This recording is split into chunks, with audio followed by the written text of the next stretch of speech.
let's do this. Let's cut out the bullshit.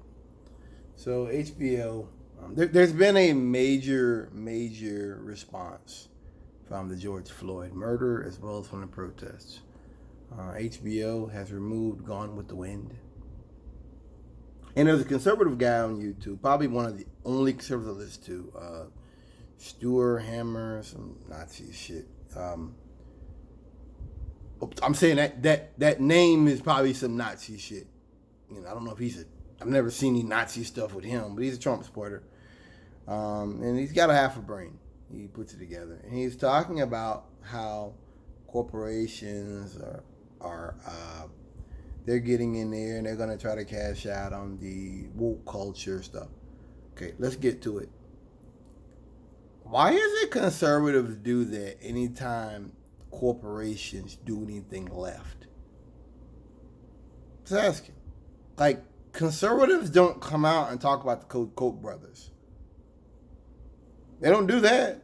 All the other rich right-winger billionaires and millionaires that fund right-wing causes, they don't talk about that. I mean, the Tea Party, that was funded by very rich people. I haven't heard a conservative tell you that. Same thing with these domestic terrorists going up to state houses. Rich people were funding the bail funds.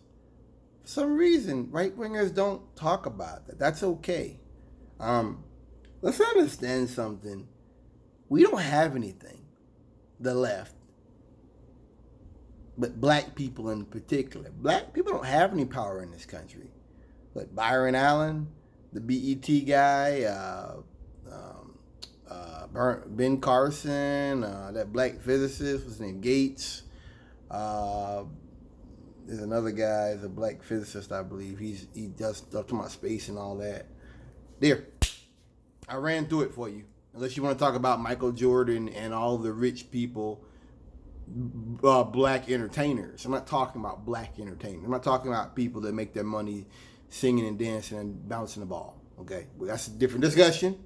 I'm talking about people that have made money in this world simply by going to college or by coming up with a better mousetrap, a better idea for something. We don't have a lot of that. We just don't. Even the BET guy, that's entertainment, so I can't even use that. And Byron Allen, entertainment, that was entertainment tonight and whatever, yeah. But Stuart Hammer was talking about that they're burning books and how this leads usually to a war and all this with the Nazis. He's trying to compare it with the Nazis. A couple of things here. And this is white-splaining. This is white people. This is like an Irishman I read about was talking about how his family, they went through all this shit. They came to America, but they made the best of it, and how blacks kill each other. Irish people were not property. Black people couldn't even marry, stupid. We didn't have families because a white man come in and rape your wife at any time. Yeah. You ever heard of Wheeler Lynch letters? That was a concerted effort to break up the black family. You never seen it with the Irish. Also, the fact that you were an indentured servant meant one day, eventually, you or your son, your child, would one day be free. Black people didn't have that. Also, where are the Irish codes? I want to know, where are the Irish codes? Where is that at? There probably is none, other than, they didn't like Irish people. Black people had Jim Crow. You had the convict lease program. You got out of slavery. If you didn't have a job, vagrancy, you went to jail. If you could read English, you went to jail. When did Irish people have that? When did that happen? They didn't. While I'm sure Irish people went through hell, and I'm sure they were beaten, and I'm sure they were promoted in a negative light at that time. I'm sure they did. But what Irish people assimilated. That's why you talk about how the Irish became white, how the Jews became white. There's all kind of books about that. Black people never had it happen. We never did. That never happened. And I've been looking at this. I had to look a little deeper into this. Michael Brooks was talking about how really basically every major shift blacks have had as far as like home ownership, the civil rights bills with LBJ, other things. Truman desegregating the Navy and all that. All of that came through national security issues. What I'm saying is, the more I dig at this stuff, I realize Americans didn't just say, damn, we treated black people so goddamn bad. We gotta do better, white man. Let's do better by these niggers. That's not what happened. If you read the LBJ, one of the bills, it talks about they're in a state of war. So we've got to set this stuff up for our people. That wasn't out of benevolence for black people. That was out of war. And it was out of the sense that they looked so bad by the way they treated black people. They wanted, back then they cared about how they looked to the rest of the world. Now with Trump and all the shit you see, now they don't care. The president openly comes out and talks about good blood and bad blood. You have armed militiamen marching in city streets, and the president calls them very fine people. We don't even care about that anymore. But there was a time where the American empire actually pretended to give a shit about how they looked to other people. I didn't say that they cared. They pretended to. I gotta look deeper into it. I'm beginning to believe that's probably true. It was diplomatic. It was all diplomatic. It was about, I want to beat Asian people over the head. I want to beat the Russians over the head to say, look, we're better now. We don't hang up niggers. We allow black people to own houses now. We allow them to actually, get jobs that they can actually have a life from now. We allow them to get in these things. You see? Once again, national security objectives were in mind. But Stu Hammond was talking about this Gone with the Wind stuff. And I don't know why that just ticked me off. Because I watch these white boys sometimes, the white splaining, and it's just, it's so ignorant. And I used to think white folks were smarter than us. And I realized they're not. I mean, they're not smarter than us. They're living in a system that was designed for them. That's why they went and marched and ran into State Hall with guns, because it's their society. They want to take part in it. Even if it means them dying or killing someone, they don't care, because their whole life is the market. Like their whole life is about buying things. Their whole life is about spending money, and that's their whole life. It's an empty culture. It's an empty, vapid culture. And you've seen them compare them not being able to get a haircut to us protesting police brutality and a policeman murdering someone, and it taking 4 days for the goddamn DA to charge him with some fucking booty ass third-degree manslaughter charge, and the other cops weren't even charged for days. That's how we marched. That's how we protested. That's how we burned up a police station. That's why. If you respect my existence, we should expect your existence. Now, let's talk about this Gone with the Wind thing. Because RT, they were talking about it, and it just burned me. I got to do something on this. What would Hattie McDaniel think? She was a maid. She was a maid, if you can see there. She... I think she got the first black Oscar, the very first black Oscar. Best Supporting Actress Academy Award 1940, an incredible, significant moment for black artists. Something that's been pointed out in HBO numerous times on social media. When we try and erase our past, these are the people you are erasing. HBO Max, we would not have had progress without you. Her life sacrifice, man, you don't know what oppressed is. Okay, a couple things here. When she got that Academy Award 1940, she wasn't even allowed to get that award. Okay. From what I understand, she couldn't even go in there and get it. She had I think she had to either get it and keep moving, or someone brought it to her. She couldn't even go in there. Also, you're telling me that because she got the Academy Award and she couldn't get it, that means we should not erase the visages of that culture back then? What?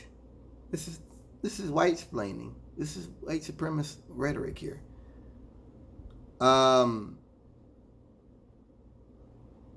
She was playing a housemaid, guys. This is like when Halle Berry got it for Monsters Ball, where she got fucked on in a movie. She was an idiot.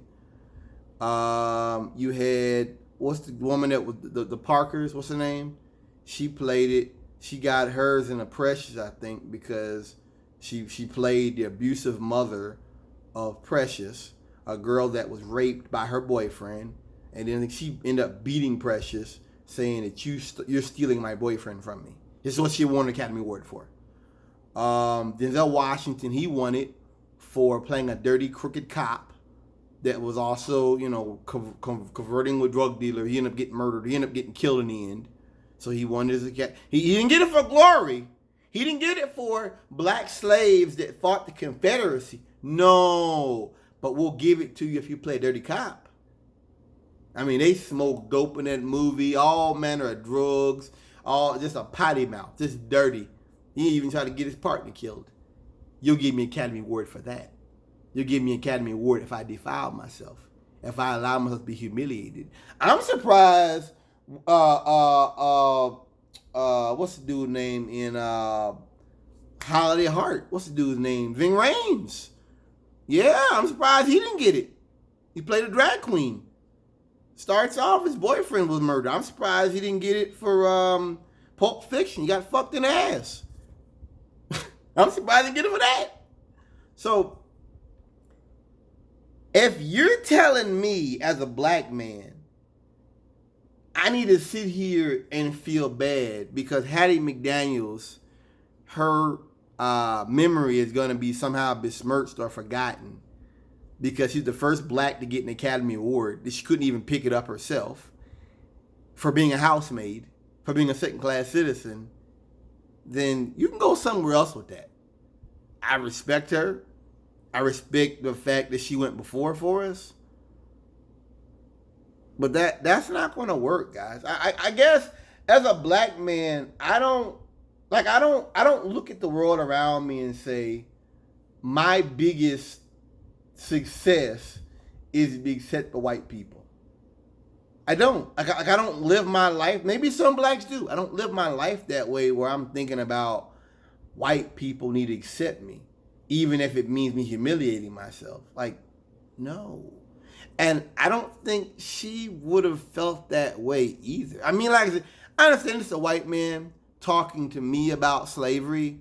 This is a white man talking to me about black people being humiliated. There's been plenty of commentary you can find on them using black people playing the lowest gangster, thug, perverted roles and getting awarded for that. Yes, you can be a pedophile. You can be a dirty cop. You can be a thug. You can be a drug dealer. You can be a murderer. And yes, we will award you for that as you playing the low down dirty nigga that we know you are, because you ain't nothing but an animal. That's how I see it. So I'm sorry, guys. I ain't shed no tears. I didn't care about it. I don't have it in here. I'm not gonna waste my time and go watch it. I don't care about that shit. And I think most black people won't either. Listen. Look at this. Wonder what she would think about the removal of Gone with the Wind. She did win an Oscar. I remember reading stuff about how bad it was back then, like the racism. I remember reading some things about that she really spoke out. I mean, I remember that. this is how white people want to do. White people want to make it as though when we got these awards, things immediately got better. And the fact that you got one black person in a business with 1,000 people, then that meant immediately things got better for black people, or that okay, now there's no more racism. No, that's not the case. That's not at all. They went through hell. They caught hell for that stuff, man. Also, taking down Confederate statues. Once again, Stuart Hammer was trying to whitewash, white-splain. Let's understand something about that too. Those statues aren't from Civil War days. Those statues were made in the early 1900s, early 20th century, well, early 1900s, to where they were in essence reminding people about what Virginia is. You know, don't forget where you are, Yankee. Don't forget where you are, black man. You're in Virginia. And that's our history. That's our legacy. We used to keep you people in chains and shackles. That stuff wasn't nothing to do with history remembrance. That was intimidation. That was cultural intimidation. And anybody that wants to talk about them statues, why don't you ask some older black people how they feel to see them things taken down? The reminder that even if you do work here, nigga, you're still not an equal citizen.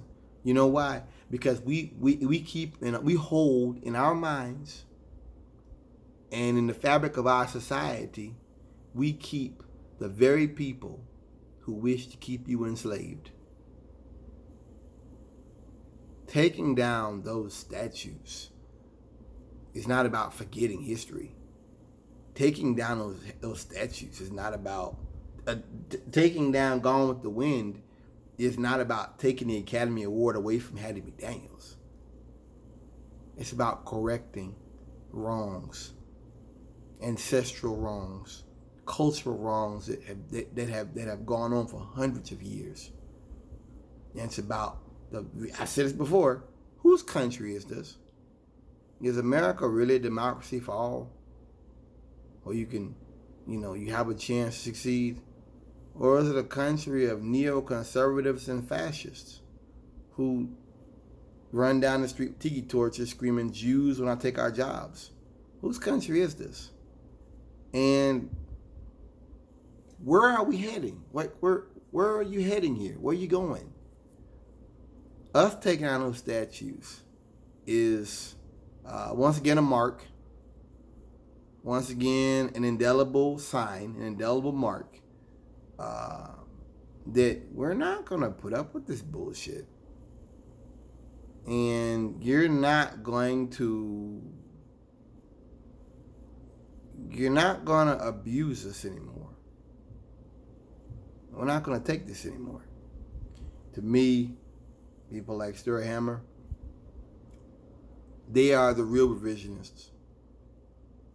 They really are. They are the real, because you know what? You know the thing about the Germans and Nazis and all that is that, from what I understand, Jews got reparations. Jews got their own country after World War II. Yeah, it's called Palestine. Yeah. Black people didn't get reparations. And I'm not sitting up here, I'm not going to waste any time talking reparations. I'm just making a point. Also, World War II was 38 to 45? Wasn't even 10 years. Wasn't even 10 years. It was bad. It was bad what the Germans did. It's a horrible thing. And it was wrong. But you can't compare that. You can't compare. I mean, I look at Hitler, and it's bad what he did. It's a shame what he did. But I count him in with all the colonialists. I count him in with Leopold. I count him in with all the rest of them. He just came a little bit later, and he was a little bit more crazy. But he's no better, and he's no worse. A lot of rich white men from America paid him funded the Prescott Bush. That's why they got the Trading with the Enemy Act. That was George Bush's granddaddy. Yeah. Henry Ford was funding the Nazis. IBM, the Hollerith machine. He had punch card machines for people he was killing. Ford was giving them trucks and stuff. What else? Hugo Boss made the uniforms. Yes, I don't want to hear this bullshit that Hitler was just an aberration that popped up out of nowhere. No, man. A couple of things here about the Nazis. Germany had a famine. They had lost World War One. They treated Versailles. They were going to be paying a debt till 1980, and Versailles was like in the 20s, I think. Yeah, over 50 years debt. And then they stopped working on the farm. The French brought in their own workers to stand aside. You had a famine. I think the German farmers got a bunch of money, and the money became worthless with the Great Depression. They went through a lot of shit in a very short period of time. I'm not defending Nazism, but I am saying there's more to it. So when you try to compare Nazis taking down burning books and jewelry and all that stuff, you can't compare that to black people saying, fuck it, I'm tired of looking at images and statues of people that wanted to enslave me and my people, god damn it. That's not the same thing as the Nazis. The Nazis wanted empire. The Nazi ideology was one of racial superiority. Black people are not marching around for black superiority. We're not doing that. We're not doing that, guys. There were a lot of people that were doing that were white. The thing in London, that was white people. God damn it, I gotta explain this to you. That's not just one ethnic group that done that put red paint on the statues. The Nazis, that was a racial superiority, that we are superior to the Jews, and it's all the Jews' fault. We lost World War I. We had the Treaty of Versailles hit upon them. I think they had some problems with ammunition. People thought that there were Jews in the factory that were tampering with it. I don't know. I don't care. But there was a lot of stuff that went on at the end of World War I that people felt like, they were fighting and the rug got pulled out from underneath them. You cannot compare that to what we're going through now, because what black people are going through is institutional racism. You had redlining. You had blockbusting. You had Jim and Jane Crow. You had the drug war. The Nazis were not under that. Germany was not. So you can't compare. You can't compare the Nazis burning books to us wanting to topple statues of Confederates. And hey, I don't want my military base to be named after a goddamn Confederate general. Jesus, do I have to explain this to people? Do I have to explain to you why, if you're in the U.S. military, you should not have to look at the sign that has the name of a man that actually took up arms against the U.S. government because he wanted to keep people as property? Why do we have to explain this in 2020? Why that is? I mean, like, God, you can't be this stupid. But this is whataboutism. It's like I said, just like comparing the George Floyd protests to people who want to march with their guns and block ambulances because they can't get a haircut, or they can't buy fertilizer, or they can't get their hair done, they can't get a mani-pedi, whatever the fuck they want to get. You can't compare those. This is white splaining. This is white aggrievement. First of all, you gotta always look at white aggrievement. Oh, I'm a white man. I'm losing power. I can't call them niggers anymore. Damn it. I can't be a racist. Damn, I want to be a racist so bad. I can't be homophobic. I can't call them faggots anymore. Oh, that's white aggrievement. It's white aggrievement.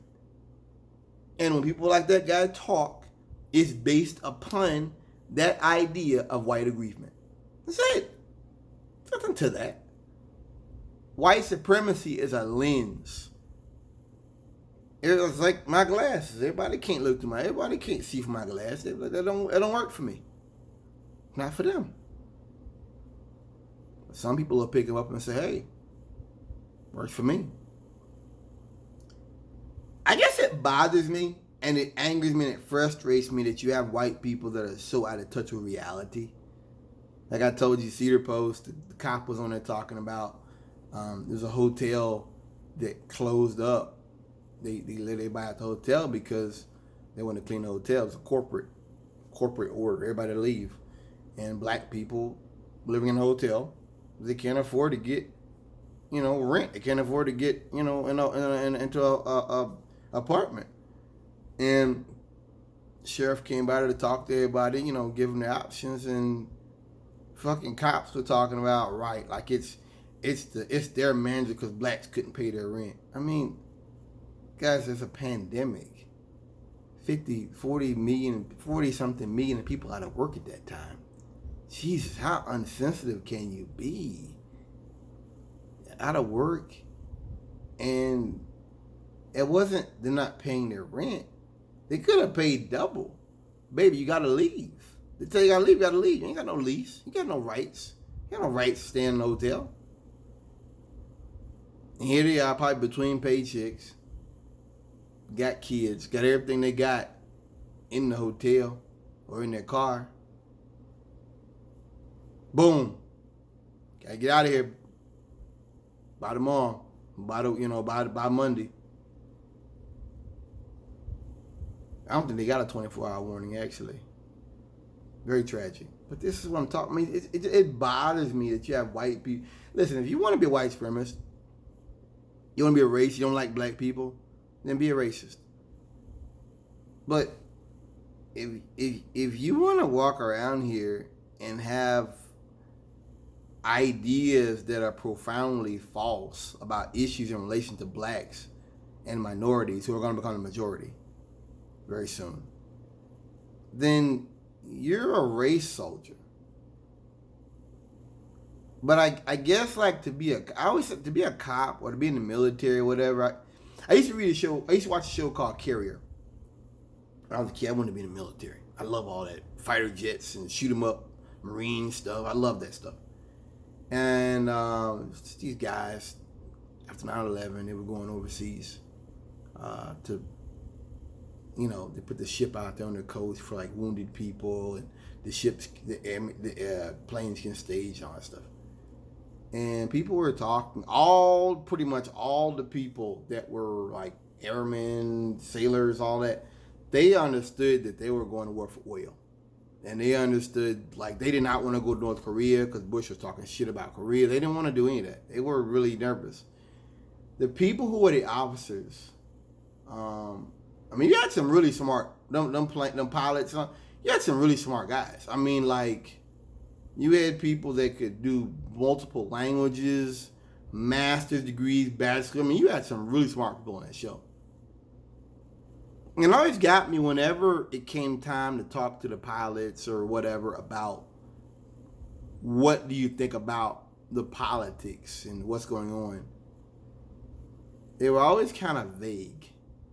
Well, I know the world is not black and white. There's a lot of gray. And like the guy was almost saying like he knows that, hey, we may not be going to Iraq for the right reasons that we're being, you know what I mean? I realize that now. They were smart, but they weren't too smart. You see, you're smart.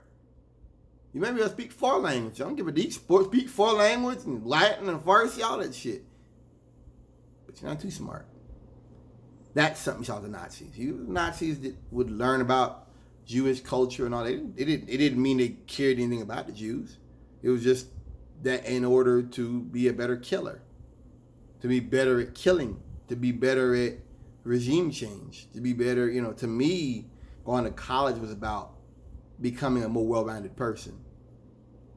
And going to college was about learning about people around me and the world around me. And as I've gotten older, I just realized that I've got a lot more in common with the people that they're fighting than with these billionaires. Way. And I'm not a criminal, I'm not a drug addict, I'm not a bad person, I'm none of that. But what I mean, I'm not saying it to be like, I'm jealous if you have your money. No, just the stuff I've heard from these people, I've got more in common with people overseas. Way more. Take the language barrier away. We're all workers. We're all struggling. We're all a few steps away from losing it all. It's like this thing with China. China's our biggest trading partner. Nobody wants war with those people. That's the elite.